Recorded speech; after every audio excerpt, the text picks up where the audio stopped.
റോമ 14:7-8 തിരുവചനങ്ങൾ. നമ്മിലാരും തനിക്ക് വേണ്ടി മാത്രം ജീവിക്കുന്നില്ല, തനിക്ക് വേണ്ടി മാത്രം മരിക്കുന്നുമില്ല.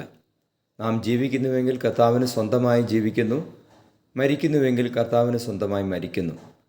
ആകയാൽ ജീവിച്ചാലും മരിച്ചാലും നാം കർത്താവിനുള്ളവരാണ്.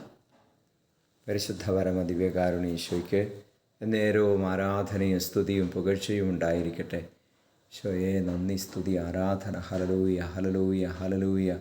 കർത്താവെ, ഞങ്ങളുടെ ജീവിതം മുഴുവൻ അങ്ങേക്ക് വേണ്ടി മാത്രമായിരിക്കുവാണ് കൃപ തരണമേ എന്ന് പ്രാർത്ഥിക്കുകയാണ്. ഞങ്ങളുടെ ജീവിതത്തിൻ്റെ എല്ലാ സാഹചര്യങ്ങളും അങ്ങേ ഓർക്കുവാൻ, അങ്ങേ സ്നേഹിക്കുവാൻ, അങ്ങേക്ക് വേണ്ടി ത്യാഗങ്ങൾ സഹിക്കുവാൻ, അങ്ങയോടുള്ള സ്നേഹത്തെ പ്രതി ജീവിതം നയിക്കുവാൻ ഞങ്ങളെ സഹായിക്കണമേ. ജീവിച്ചാലും മരിച്ചാലും അങ്ങ് ഞങ്ങളിൽ മഹത്വപ്പെടട്ടെ.